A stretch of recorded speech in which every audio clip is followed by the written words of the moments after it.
Aujourd'hui, on va vous présenter les sorties Dragon Ball à venir et il y a de belles propositions et je vous propose qu'on enchaîne directement avec un Longa l'attaque de Yamcha, hein, évidemment, vous avez reconnu le personnage qui sortira en G-Materia. La dernière G-Materia qu'on avait eue, il me semble que c'est Frieza.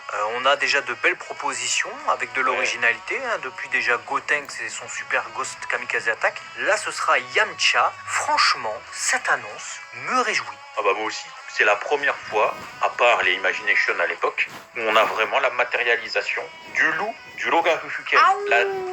C'est ça, la position. On avait déjà eu des propositions en BWFC, mais comme ça, avec le côté et la spécificité des G-Materia, à savoir voir l'attaque matérialisée, bah je sais pas, je trouve ça génial. Imagine en plus une recolo couleur originale avec le Dogi jaune orangé dans un diorama que Labo pourra nous faire.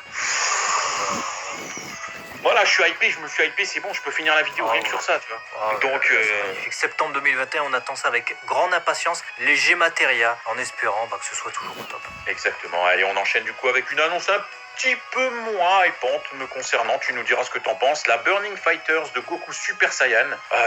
Voilà les visuels. On est sur du classico-classique en termes de proposition, hein, on va pas se mentir. Comment maintenant, dire, disons que l'annonce de la Burning Fight... je me suis dit, bon, rien à foutre, ça c'est le premier truc. Le visuel, je me suis dit, rien à foutre, ça c'est le deuxième truc, c'est la deuxième lecture. Et la troisième lecture, c'est de se dire que peut-être c'est inspiré de cette illustration de Toriyama Sensei, et auquel cas, c'est plus l'intérêt de voir un regroupement de personnages que vous voyez sur cette illustration, donc avec Trunks hypothétiquement et Vegeta qui viendraient avec ce Goku, qui pourrait me réjouir. Ouais, à part ça, très peu d'intérêt pour ce Goku si ça va pas au bout de cette idée. Si ça va pas au bout de cette idée, que c'est juste un Goku Super Saiyan comme ça qui ressemble à, rien à péter. Franchement, rien à péter. Donc on verra.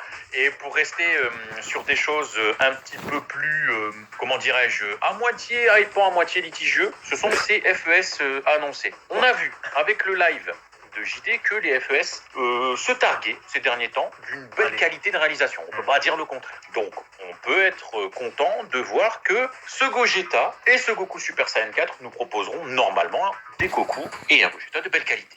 Ouais, les dernières FES sont franchement magnifiques, hein. On rappelle Son Goku FES, donc un peu Son Goku Festival, sont une gamme de prizes d'excellente qualité, entièrement dédiée à Goku, donc Goku et ses fusions et tout ça, hein, il y a de tout. La Goku Super Saiyan 4, franchement, très personnellement, là pour l'instant, elle ne m'intéresse pas.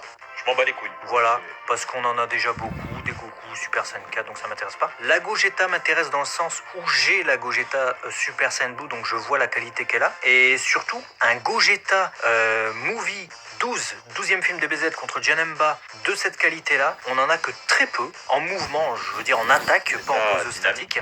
Seul bémol, il n'y a pas l'auréole. Voilà, ça rime, seul bémol, pas d'auréole, on pourrait en faire un slogan. Donc il va falloir en fabriquer une pour aller jusqu'au bout de la finition de ce Gogeta, mais voilà un petit peu notre avis sur cette série FES. Et on va passer à une gamme qui nous ravit. Vous savez qu'on est des aficionados des WCF, eh bien on a 7 séries annoncées de WCF. Comment te dire que je suis content à l'annonce et au visuel de cette série? Pareil, je suis réjoui par cette annonce et franchement...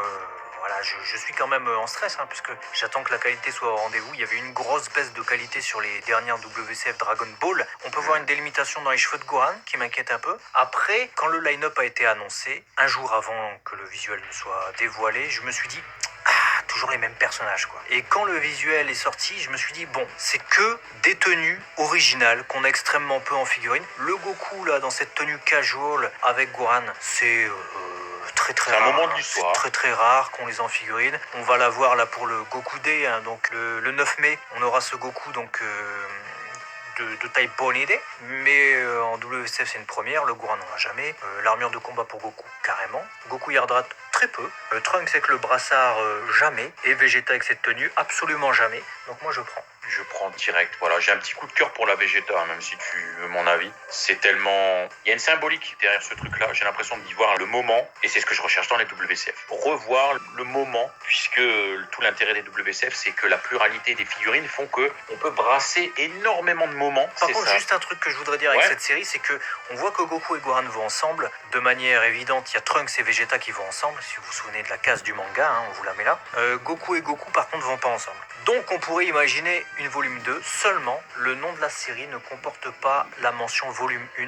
Donc, je sais pas s'il y aura vraiment un volume 2. C'est vrai qu'on aurait pu avoir le Goku Yardrat en moins, mais un Goran armure, c'est l'esprit du temps. Ouais. Qu'est-ce que tu aurais préféré? Bah écoute, dis-nous ça dans les commentaires et n'hésite pas à t'abonner, à liker, à partager pour